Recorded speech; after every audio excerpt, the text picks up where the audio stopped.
Now, in the Ephesian passage, we broke it down and we looked at deductive and inductive, and then we looked at the patterns. Here, let's do a combination. Let's start off and let's take a deductive with relevancy at the end. Okay? So, if it's going to be deductive with relevancy at the end, the fact that it's deductive means we are going to give the take-home truth in the introduction. The listener will realize that the point of this message is, until the crime of one man in the Bible is dealt with, the nation suffers, and similarly in our world, unless the sin of one person or a sin, there's a possibility of individual sin causing damage to our community, will never be free of the consequences until this particular sin is dealt with. Okay? Now, that point came from the text, and this is the text in its entirety. Okay? There are two strokes. Stroke one is Achan's unfaithful act caused the defeat, and here were the 4 bullets of the text that we had on page, somewhere back there, page 4. You have 7 bullets on page 4, which represent the paragraphs or the strokes of the message.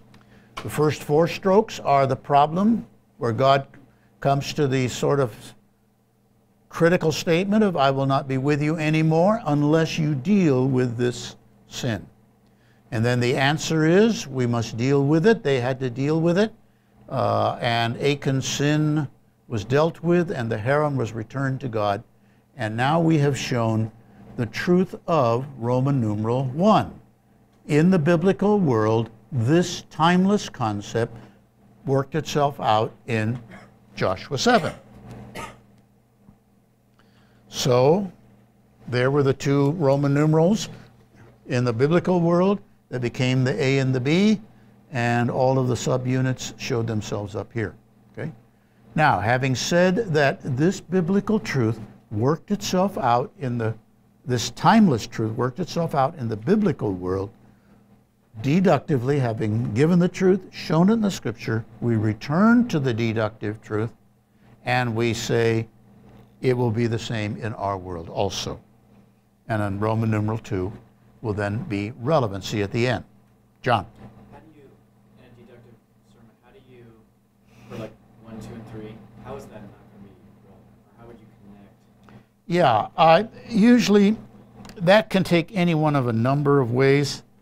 You know, it could take the form of giving contemporary examples of one person's stupidity that caused problems in any kind of contemporary sense. But you're not elaborating. I'm not necessarily applying it. I might just be saying things like, you know, a star goalie comes with a hangover, lets in 3 goals on a shootout, the team doesn't go to the state finals. A drunk driver, he goes off a cliff, you know. In many times in our world, one person's foolishness or sin or stupidity. Today we're going to see that the same thing is true in a spiritual sense, in fact in our churches. That there is something that can happen in our churches.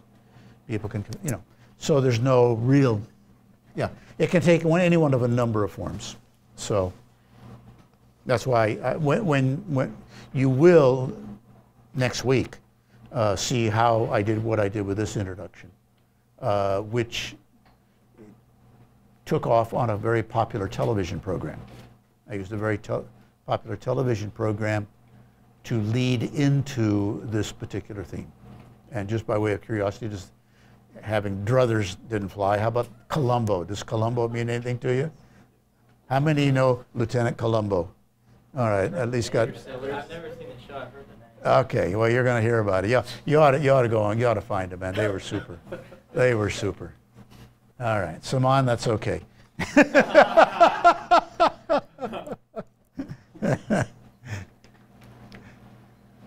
Okay. All right. This was an example of deductive relevancy at the end. We go through the entire biblical data, and then we apply it at the end. Okay. Now, this was deductive relevancy at the end. let's go inductive, relevancy interspersed. Okay? So that will be on page 8. And I guess there it is, John. I kind of gave you, I guess I did use that. One person's sin can affect many. This is especially true in a church, one person's particular sin.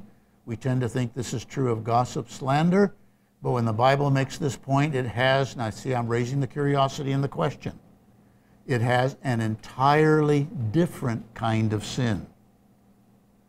Okay? The consequences are the most disastrous of all. And they're thinking, worse than gossip and slander? Consequences more damaging? And so here comes the question. What is that sin that can paralyze the church? And what can we do to prevent it? And there are the two questions that are going to introduce the two strokes. What is the sin? The sin is the sin of robbing God. What can we do to prevent the paralysis? We must deal with the sin and do it, okay?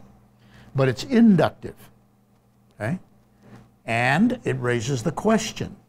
The answer doesn't emerge until I get down to point number 2.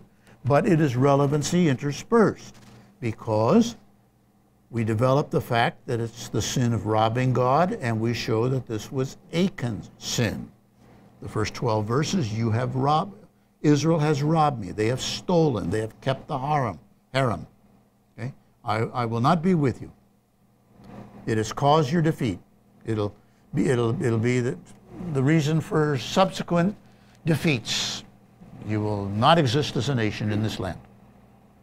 Okay? Now, today, what does the sin of robbing God look like today? The tithe. Okay? Leviticus says that the tithe is most holy. It's right there in the middle of the verses that talk about the harem. About once you give something to God, it is His. It is not to be ever used for personal use. All right, the tithe fits into that category. Okay? Now, until that sin is dealt with, God's presence will no longer be with the people. And so we deal with the fact that until Joshua dealt with it then, and then the interspersed application comes back, and we do it here. Okay? Now, I would not use this pattern, interspersed. I would use, on this sermon, relevancy at the end. Because if you look at how this unfolds, while it's very accurate and all the relevancy is there, notice that there is a certain point, as the listener hears this development, that they will get very nervous. This development says, what does robbing God look like? And it makes the application before you get to the dealing with it. It raises the issue of tithing is robbing God. How do we deal with it? Joshua to stone them. Okay, now they don't really expect that you're going to stone them. But there was a ferreting out process. There was a exposure. There was a public. And while they're listening to all of this happening to Achan, they're thinking, you're not going to do that to us, are you? Because you've already told them if they are guilty or not. Whereas if you go back to this pattern, which is deductive relevancy at the end, I go through, he has kept something that belonged to God. Yeah, he did. It was gold and garments and silver coins, and they did this to him. And yeah, I mean, you can talk to me about how they fared him, and I'm thinking, well, he got what he deserved. See, so far I'm not in this story yet. I'm not nervous. I'm sure I'm not guilty. I'm no Achan. You have not connected me relevantly yet. You are waiting it to the end. And so by the time it comes to connecting to me, I'm going to have certain disclaimers before I ever even reveal the relevancy. Okay? I'm basically going to say, in their day for this sin, God dealt with it severely, okay? Now, when we get to applying to this, we're all going to be glad that today God does not deal as severely. We're also going to be glad that the consequences are not so great, okay? Church buses don't roll down canyons, you know, today as a punishment on the thing, okay? But still, the consequences are there. God's people are impoverished. God's power is diminished within the congregation. And the individual is under God's judgment, God's discipline. So what is it? Now, you know, now that I've kind of had a few caveats or a few, you know, now I'm ready to bring in what the command is, and it occurs down there. But this enables me to go through the whole thing without them having an anxiety panic attack as to what I might be going to say when I get into the application. So I would tend to go with that. Now, I've been using tithing a lot here, and I know that, I think it was in the other section, I spent a little bit of time on just how do I approach the concept of tithing. Was that in this class or was it in a different, in this one? Okay. So that the tithing is not, I don't hold to the 10%, but anything above 5 sounds pretty good. And if you get to 5, you'll go higher than 5. Okay. Josh? About the relevancy at the end and not necessarily making them feel better, like in the sense God's more lenient. Like, what do you do theologically with something like Ananias and Sapphira, where it seems like the same sin that Achan did, where they kept something that was given and God didn't have that at all? Yeah.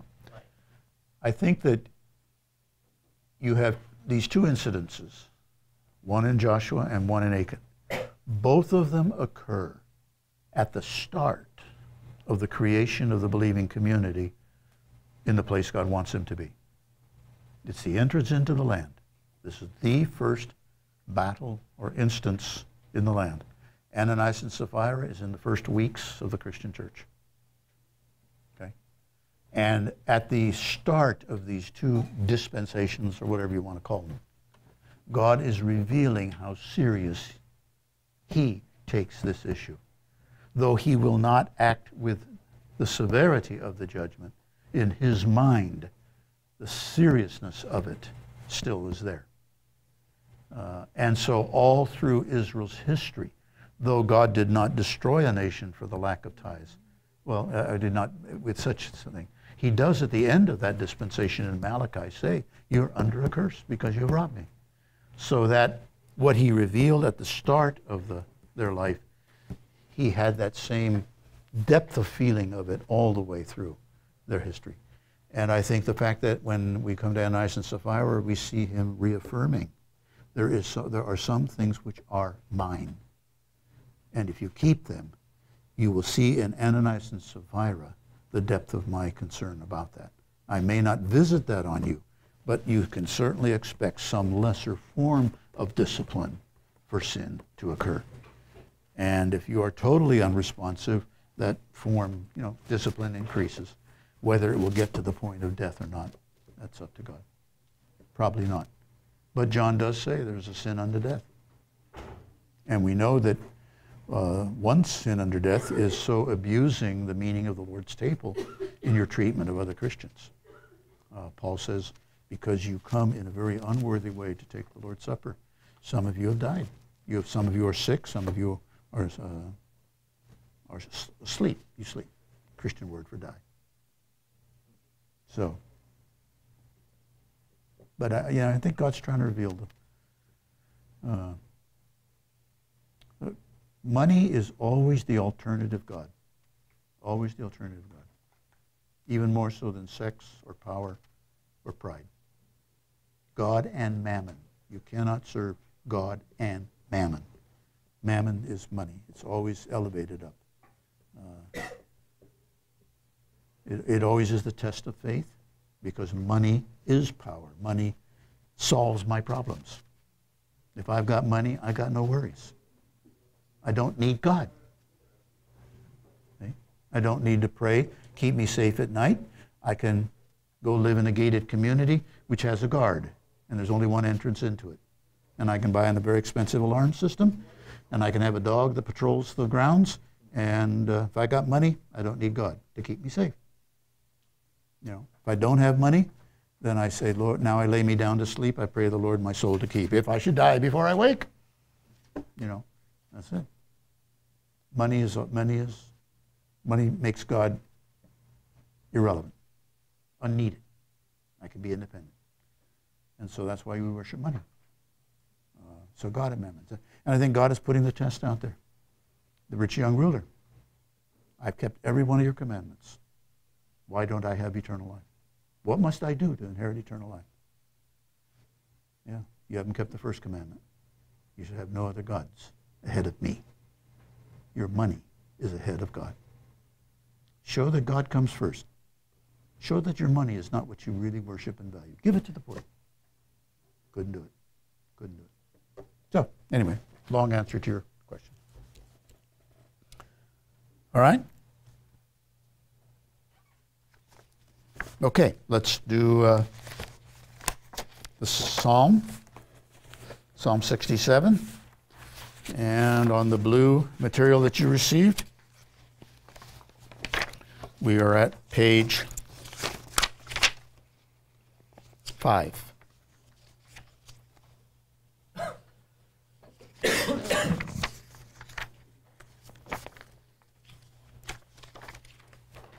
All right.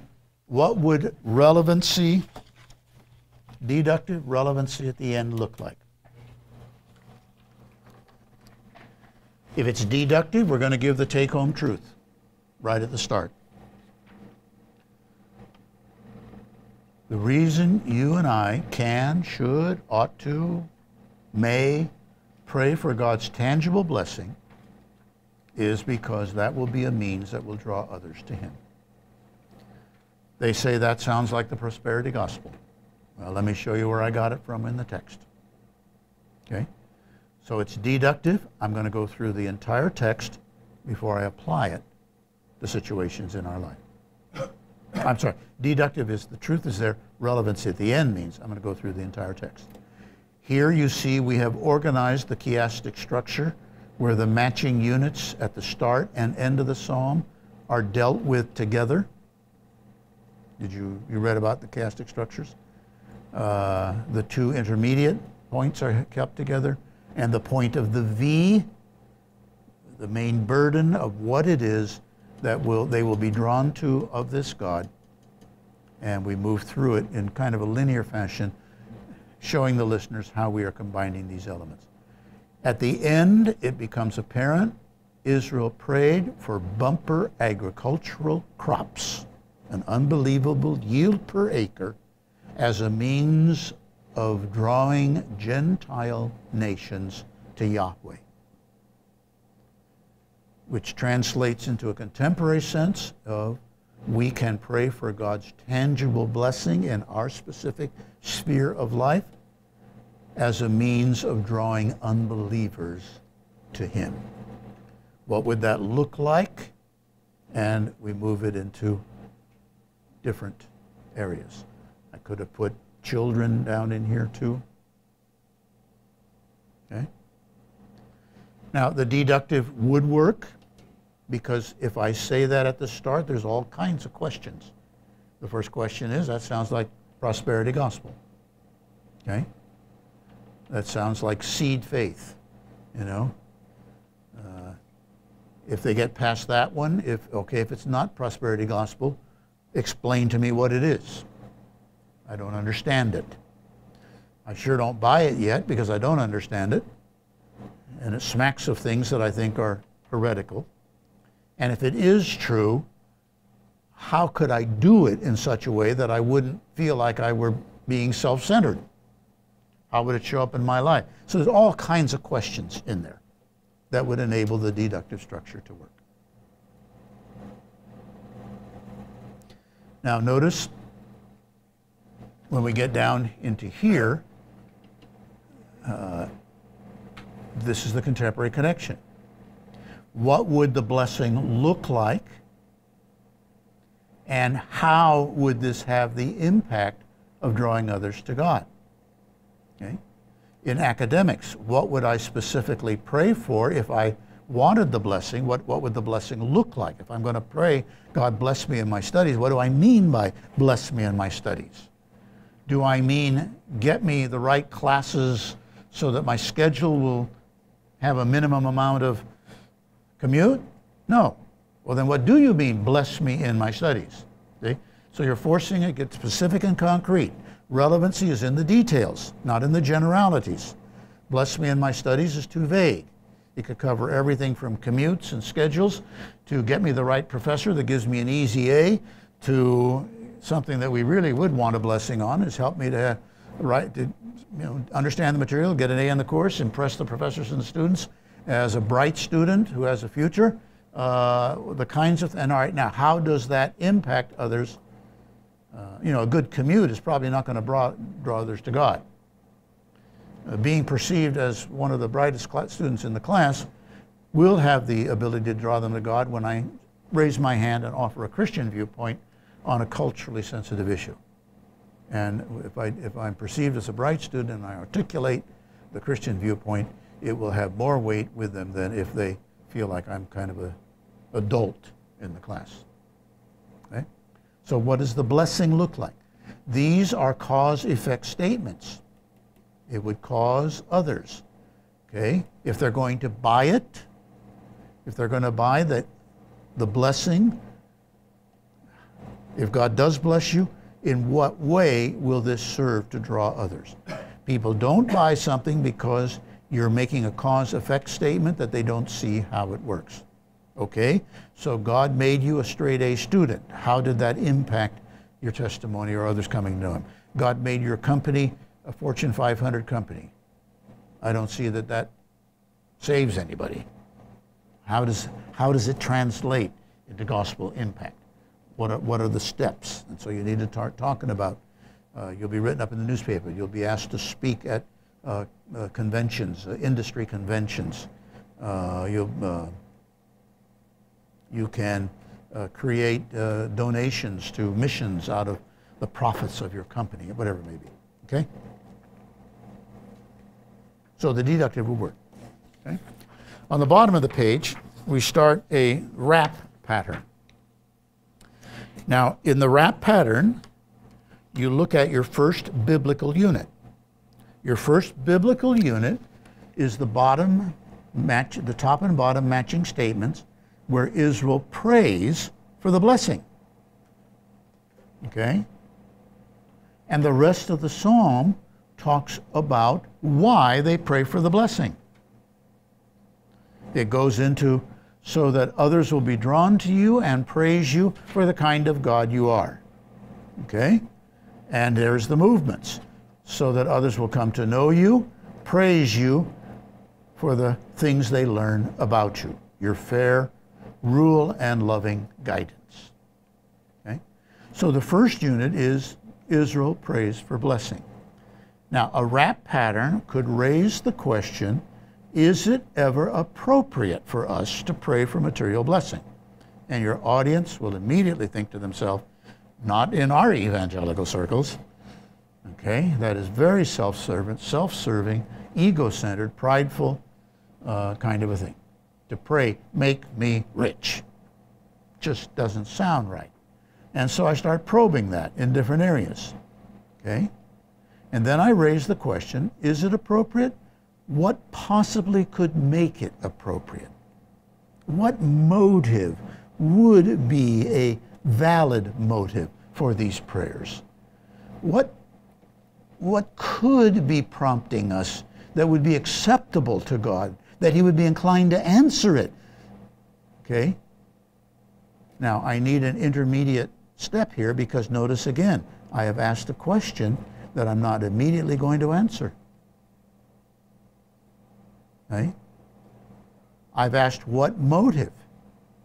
It's not until I get to point 2 that I'm going to give the answer to that question. So I need that preview. You're going to read about previews, about overviews. I need that intermediate step that says, before we see the motive, let's see that Israel actually does offer such a prayer. I've got to show them that my passage deals with the subject I raised. In the wrap pattern, your first movement is simply designed to say, I'm not playing fast and loose with the text. The text really does connect with what I raised in the introduction. I have gone to a valid biblical passage to deal with this topic. You don't tell them I didn't start with the topic. You started with the biblical passage, then you brought the topic up. But as far as they know, you introduced the topic and you found a biblical passage that deals with it. Now, your process of study starts with the text and gives you your topic, and you gave the connections. But you start with the contemporary connections, go to the show that this passage deals with this topic, and now you can say, let me now ask the question about Israel that I asked about us. What motive did Israel have? Because obviously the psalm has a very positive feel for what they're doing, okay? Israel's motive. Now I'm in a interspersed pattern. Actually, it's at the end. I'm going to now go through the rest of the biblical text and at the end apply it. So the pattern of the rap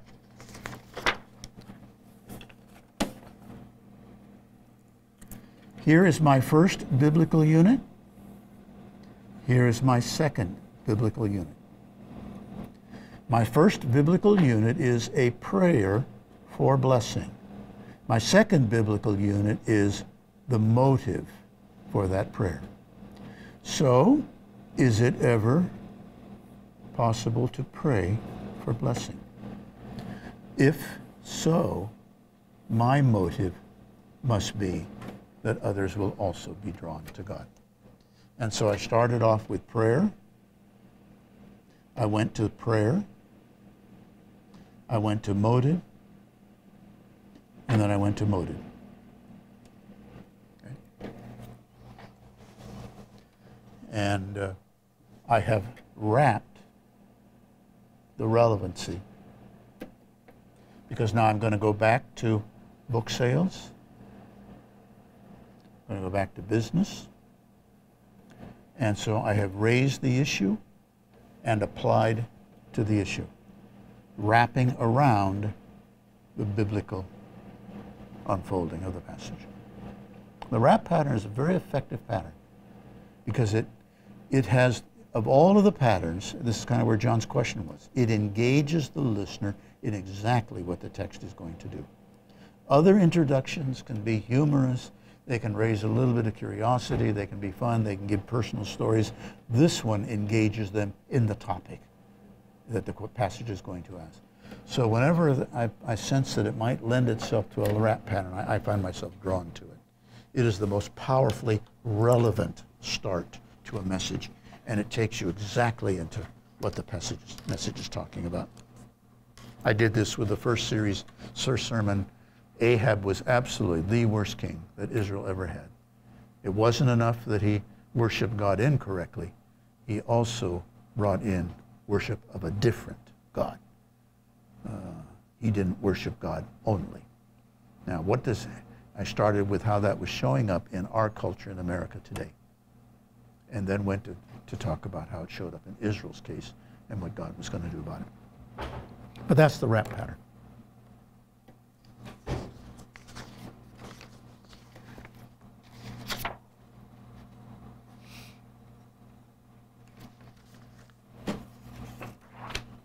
Okay? Now, the benefit of all of these is that there are different combinations. You know, you can pull this one in from this one, deductive, and it can be deductive at the end, deductive relevancy, deductive wrap. I mean, you've got all kinds of different combinations. And so you choose whichever one seems to fit this passage the best, whichever one fits this audience the best. Often whichever one fits an introduction that I've thought of, which I think is a really good introduction. Sometimes the relevancy that I've thought of dictates which way I will go. Yeah, there's no one is right, more right. Just some are better for given messages than others. And you just kind of get a feel for that. Sometimes you try it or one and another way. But it allows you a lot of creativity. It allows you a lot of variety in the sermons instead of the same structure every week that the listener gets, I know what's coming, kind of a thing. We hope you enjoyed this message. Biola University offers a variety of biblically centered degree programs, ranging from business to ministry to the arts and sciences. Learn more at biola.edu.